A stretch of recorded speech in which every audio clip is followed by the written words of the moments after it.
Hi everyone, Lisa Haven here, and I've got an interesting report that you're going to want to hear. Over the past couple of months or so, specifically even more this week, football players from multiple teams have decided to take a knee in stark rebellion to the national anthem, saying they don't want to sing it because it is a racist song.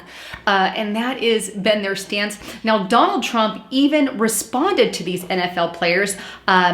And he said the following. I'm going to throw up his tweet on the screen, but this is what he said. He said, if NFL fans refuse to go to games until players stop disrespecting our flag and country, you will see change take place first. Fire or suspend them. He goes on, NFL attendance and ratings are way down. Boring games, yes, but many stay away because they love our country. League should back the United States of America. And I have to say, I wholeheartedly agree with him. It's just upsetting that they want to tear apart our culture, our heritage, and all of that by refusing to take a knee and sing a Patriot song to America.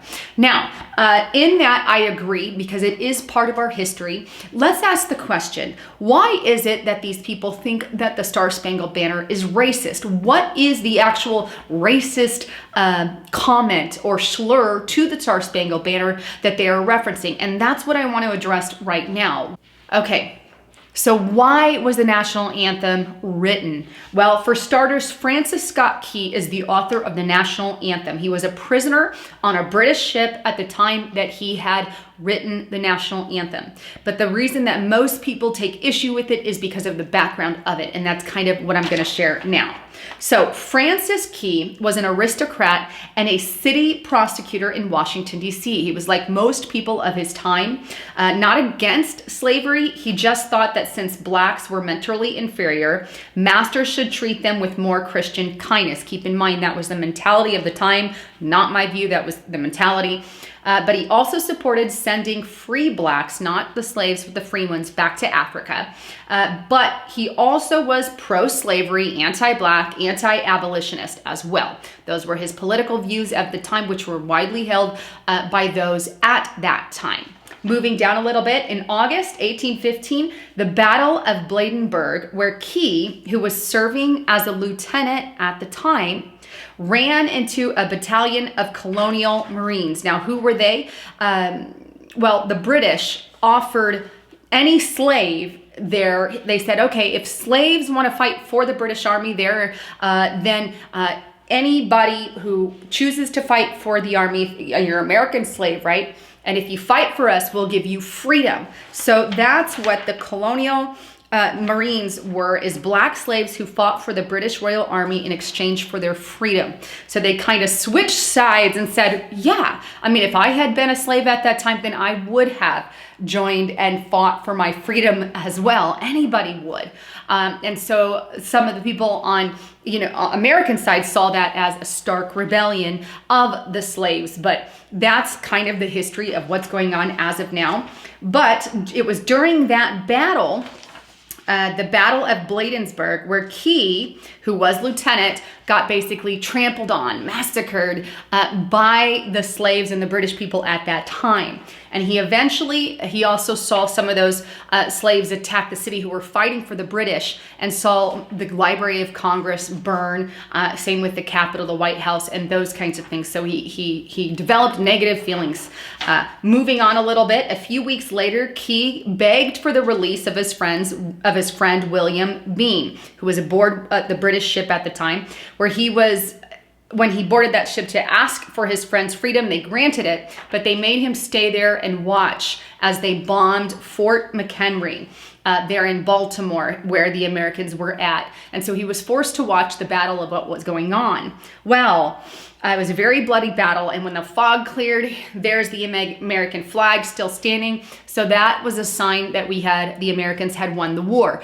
As a result, it inspired him to write the Star-Spangled Banner.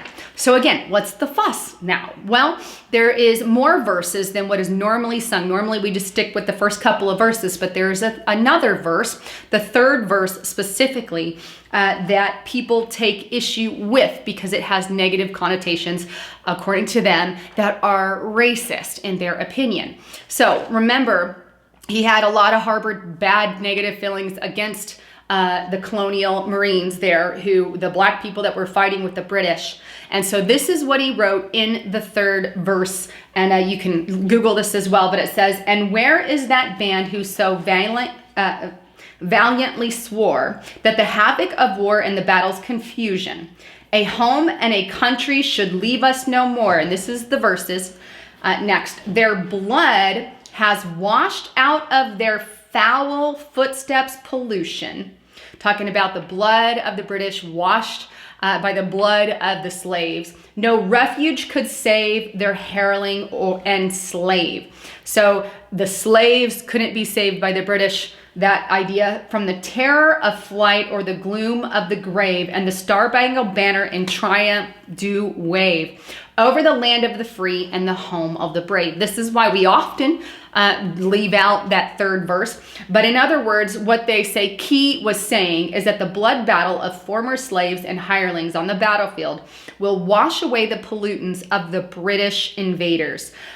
British recruited slaves on their side again, and so it was kind of, look, the slaves didn't help you, British, and here they are now washing away your blood. That's kind of the idea about that. So people claim that this is a diss track to black people who had the audacity to fight for our freedom. Okay, so that's it in a nutshell. Hopefully it came through kind of clear. But here's how I see it. First of all, you don't ever hear that third verse, probably for that reason. So we focus on the first two verses.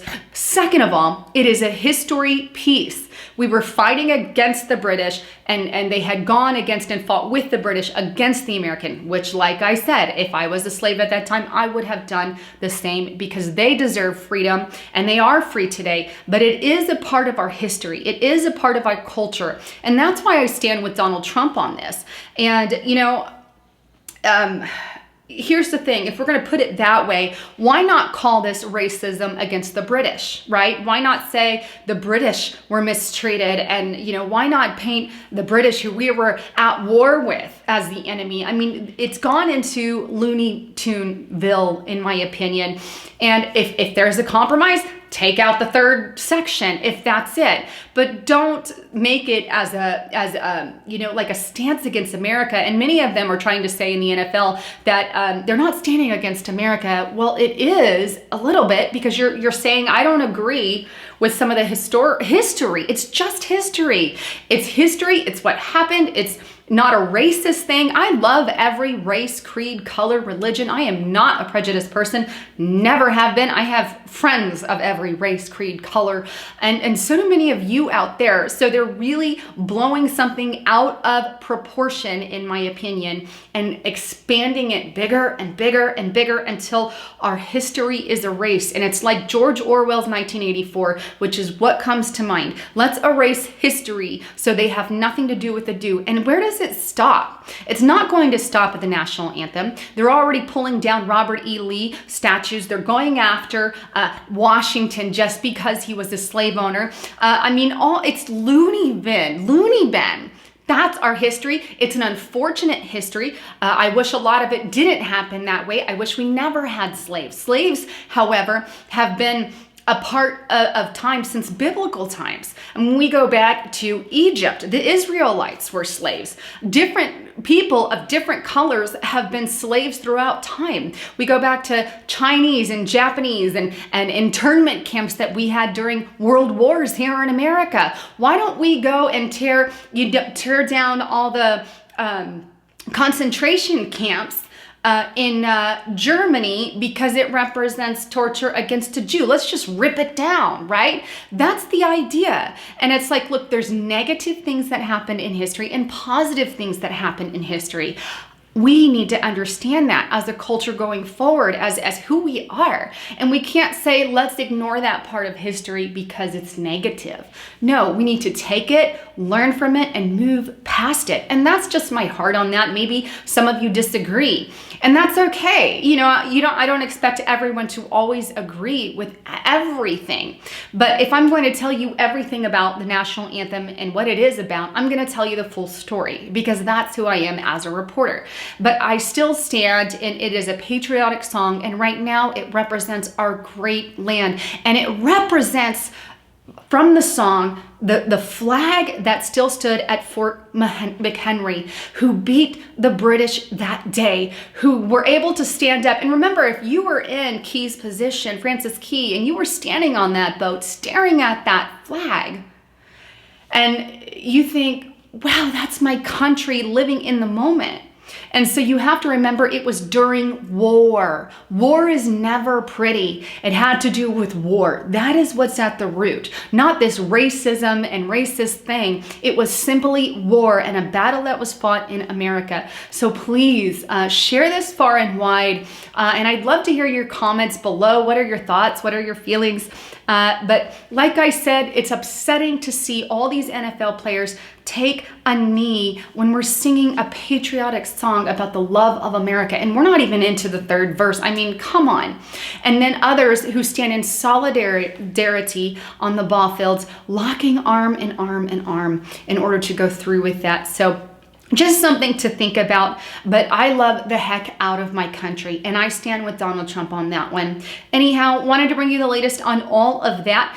Please don't forget to check out my partner at getthetea.com. He has other amazing products. The Alley C during flu season and flu time, that will always keeps you really good and healthy, good to take for trips and travel. Also the Detox Tea, some of my favorite things in the colostrum if you have stomach issues. But he's got tons of supplements. If you're going to buy them anyway, check him out at getthetea.com and let him know you heard it on Lisa Haven. Anyhow, thanks again for tuning in. I'm Lisa Haven, signing out.